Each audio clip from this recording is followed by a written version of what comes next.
আসন্ন জাতীয় সংসদ নির্বাচনে দলীয় সিদ্ধান্তকে উপেক্ষা করেই স্বতন্ত্র প্রার্থী হওয়ার ঘোষণা দিয়ে বহিষ্কার হয়েছেন বিএনপি সহ আন্তর্জাতিক বিষয়ক সম্পাদক ব্যারিস্টার রুমিন ফারহানা। রাজনৈতিক অঙ্গনে খুবই পরিচিত মুখ হয়েও দলের মনোনয়ন বঞ্চিত হওয়া ও পরবর্তীতে দল থেকে বহিষ্কার করা নিয়ে নেট দুনিয়ায় চলছে নানান আলোচনা সমালোচনা। রুমিন ফারহানার মতে, বিগত সময়ে জনগণকে দেয়া প্রতিশ্রুতি রক্ষা করতেই তিনি দলের বিরুদ্ধে গিয়ে নির্বাচন করছেন।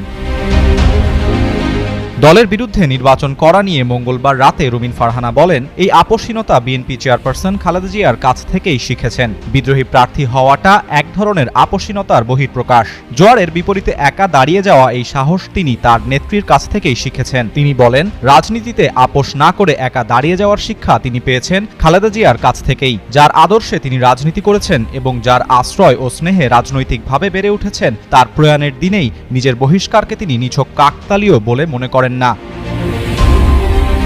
এছাড়া বিএনপির চেয়ারপারসন বেগম খালেদা জিয়ার মৃত্যু ও নিজের দল থেকে বহিষ্কারের ঘটনা একই দিনে ঘটাকে সংকেতপূর্ণ হিসেবে দেখছেন সদ্য বহিষ্কৃত সহ আন্তর্জাতিক বিষয়ক সম্পাদক রুমিন ফারহানা। তার মতে, খালেদা জিয়ার মৃত্যুর দিনেই দল থেকে বহিষ্কারের আদেশ পাওয়া তার রাজনৈতিক জীবনে এক অদ্ভুত ও বেদনাদায়ক অধ্যায়। বহিষ্কার সত্ত্বেও তিনি আসন্ন ত্রয়োদশ জাতীয় সংসদ নির্বাচনে প্রতিদ্বন্দ্বিতা করার সিদ্ধান্তে অটল রয়েছেন। খালেদা জিয়াকে একজন আপোষহীন নেত্রী হিসেবে উল্লেখ করে রুমিন ফারহানা বলেন, তিনি তার রাজনৈতিক অভিভাবককে হারিয়েছেন। খালেদা জিয়ার আদর্শে অনুপ্রাণিত হয়ে রাজনীতি করেছেন এবং সেই আদর্শ মেনেই তিনি পথ চলেছেন বলে জানান। তার মৃত্যুতে দেশ ও দলের অপূরণীয় ক্ষতি হয়েছে বলেও মন্তব্য করেন তিনি।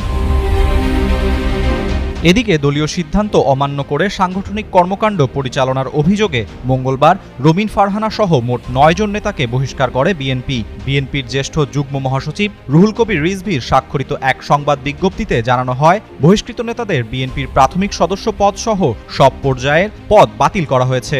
এর আগে গত সোমবার রুমিন ফারহানা ব্রাহ্মণবাড়িয়া 2 আসন থেকে স্বতন্ত্র প্রার্থী হিসেবে মনোনয়নপত্র দাখিল করেন। তিনি নিজে উপস্থিত হয়ে সরাইল উপজেলা নির্বাহী কর্মকর্তা ও সহকারী রিটার্নিং কর্মকর্তার কাছে মনোনয়নপত্র জমা দেন। ওই আসনে বিএনপির নেতৃত্বাধীন জোটের প্রার্থী হিসেবে জমিয়তে উলামায়ে ইসলামের মাওলানা জুনায়েদ আল হাবিবকে ঘোষণা করা হয়েছে। তিনি দলটির কেন্দ্রীয় কমিটির সহসভাপতি এবং আসন্ন ত্রয়োদশ জাতীয় সংসদ নির্বাচনে খেজুর গাছ প্রতীকে প্রতিদ্বন্দ্বিতা করছেন। আরাফাত ইসলাম, যুগান্তর নিউজ।